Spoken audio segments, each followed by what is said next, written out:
ಸಾವಿನ ರಸ್ತೆಯಲ್ಲಿ ಸಂಚಾರ ಬಿದ್ದರೆ ಮುಗಿಯಿತು ಕಥೆ. ಚರಂಡಿ ಸುಧಾರಣೆ ಯಾವಾಗ? ಇದು ಎಲ್ಲಿ ಅಂತೀರಾ? ಬನ್ನಿ. ಬೆಳಗಾವಿ ಜಿಲ್ಲೆ ರಾಮದುರ್ಗ ಪಟ್ಟಣದ ಶಕ್ತಿಪೀಠವಾದ ತಹಶೀಲ್ದಾರ್ ಕಚೇರಿ ಮುಖ್ಯದ್ವಾರದ ಮುಂದೆ ಮತ್ತು ಕೃಷಿ ಉತ್ಪನ್ನ ಮಾರುಕಟ್ಟೆ ಸಮಿತಿ ಈ ರಸ್ತೆಯಲ್ಲಿ ನೀವು ಸಂಚರಿಸುತ್ತಿದ್ದೀರಾ? ಹಾಗಿದ್ದರೆ ಸ್ವಲ್ಪ ಹುಷಾರಾಗಿರಿ. ಯಾಕಂದ್ರೆ ಇಲ್ಲಿ ನೀವು ಗಾಡಿ ಚಲಾಯಿಸುತ್ತಿಲ್ಲ, ಬದಲಾಗಿ ಸಾವು ಬದುಕಿನ ನಡುವೆ ಹೋರಾಟ ಮಾಡುತ್ತಿದ್ದೀರಿ.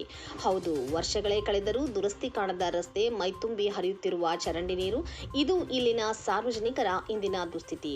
ವೃತ್ತಿಪರವಾದ ರಸ್ತೆಯೋ ಅಥವಾ ಗುಂಡಿಗಳೋ ತಿಳಿಯದಂತಾಗಿದೆ. ದ್ವಿಚಕ್ರ ವಾಹನ ಸವಾರರು ಈ ರಸ್ತೆಯಲ್ಲಿ ಸಂಚರಿಸುವಾಗ ಆಯ ತಪ್ಪಿ ಬಿದ್ದರೆ ಮೂಳೆ ಮುರಿಯುವುದು ಗ್ಯಾರಂಟಿ. ಚರಂಡಿಗಳು ಹೂಳು ತುಂಬಿ ಬಂದಾಗಿವೆ. ರಸ್ತೆ ಮೇಲೆ ನೀರು ಹರಿಯುತ್ತಿರುವುದರಿಂದ ಪಾದಚಾರಿಗಳು ಮೂಗು ಮುಚ್ಚಿಕೊಂಡು ಓಡಾಡುವಂತಾಗಿದೆ. ನಿಂತ ನೀರು ಸೊಳ್ಳೆಗಳ ತಾಣವಾಗಿದ್ದು ಸುತ್ತಮುತ್ತಲಿನ ನಿವಾಸಿಗಳಿಗೆ ಸಾಂಕ್ರಾಮಿಕ ರೋಗದ ಭೀತಿ ಎದುರಾಗಿದೆ. ಅಧಿಕಾರಿಗಳ ಮೌನ.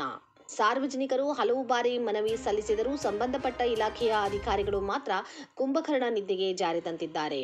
ಇಲ್ಲಿ ಓಡಾಡೋಕೆ ಭಯ ಆಗುತ್ತೇರಿ. ರಾತ್ರಿ ಹೊತ್ತಂತೂ ಈ ಗುಂಡಿಗಳು ಕಾಣಲ್ಲ. ಎಷ್ಟೋ ಜನ ಬಿದ್ದು ಕೈಕಾಲು ಮುರ್ಕೊಂಡಿದ್ದಾರೆ. ಚರಂಡಿ ಕ್ಲೀನ್ ಮಾಡೋರಿಲ್ಲ. ಈ ವಾಸನೆಯಲ್ಲಿ ಬದುಕೋದು ಹೆಂಗೆ? ಓಟ್ ಹಾಕಿಸಿಕೊಳ್ಳೋಕೆ ಬರ್ತಾರೆ, ಕೆಲಸ ಮಾಡೋಕೆ ಯಾರೂ ಇಲ್ಲ.